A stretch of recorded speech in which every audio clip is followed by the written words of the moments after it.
Hello, my friends. Thanks for coming. Have you ever had a relationship with a tree?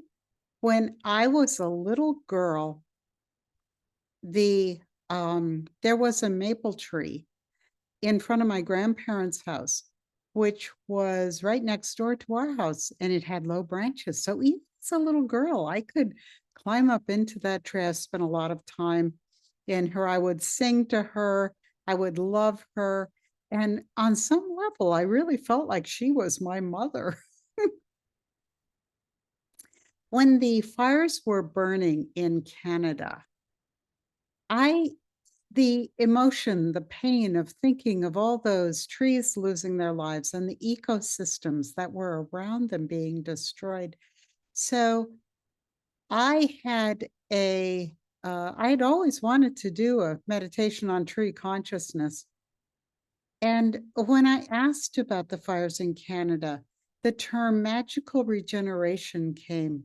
It came through that the ash from the burning trees changes the soil, and there's this amazing regeneration that takes place. But when people deforest large areas, like what's happening in the Amazon right now, did you know that Africa used to be covered with trees? And, it creates deserts, and deserts support very limited ecosystems.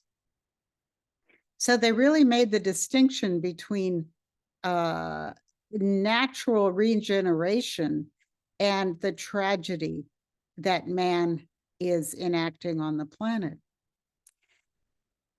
And then I asked, is it possible to have a relationship with trees? And the answer came that people who work in wood, people who live in log cabins, people who love to be in the forest, love trees. And anything that we love loves us back. In the future, wood is going to become very scarce as a building material. So I also asked if trees have self awareness. And the answer came that they are conscious, but they don't have human self awareness. And then, of course, I remarked, I always thought of maples as being feminine and oaks as being masculine. But in the information, it came that trees don't think of themselves like that. And so I asked, what is the true way to think about trees? And the words magic entanglement came. We now know how the root systems of trees are immersed in and support other life forms underground, and the roots are entangled with each other.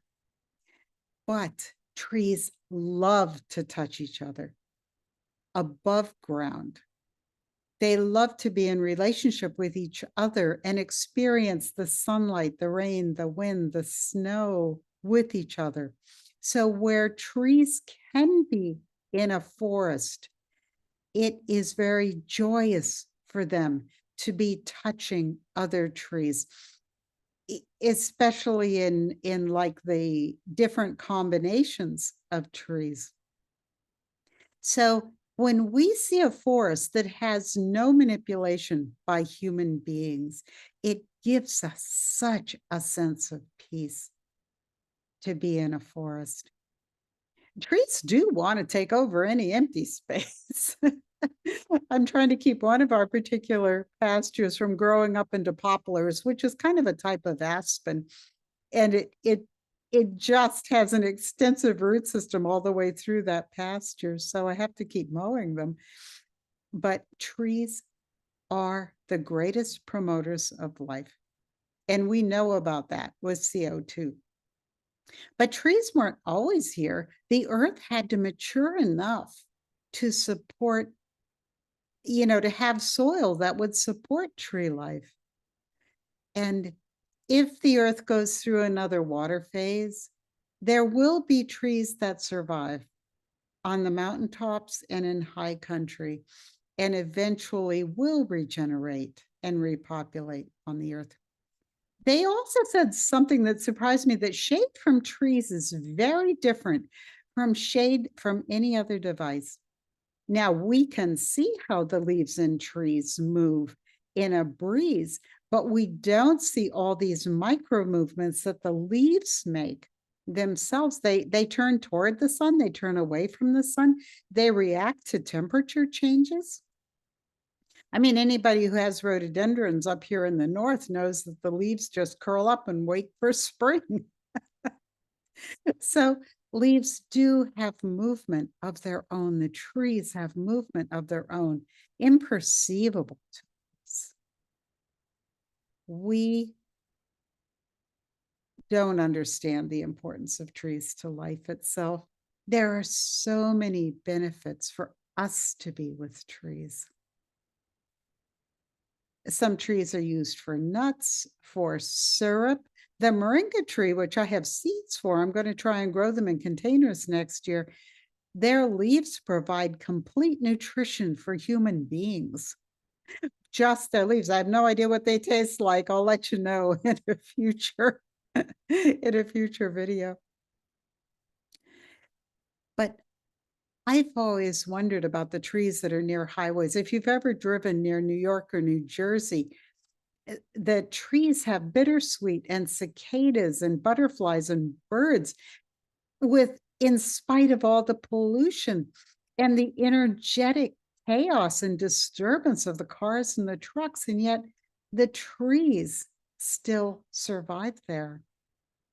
Now, there's a tree, a large oak tree that fell into our hayfield, and it's full of burrows and and places that hosted so many birds or rodents or animals or insects.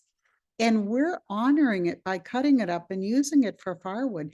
We're releasing the sunlight that that tree stored in it and transforming it into heat for our house.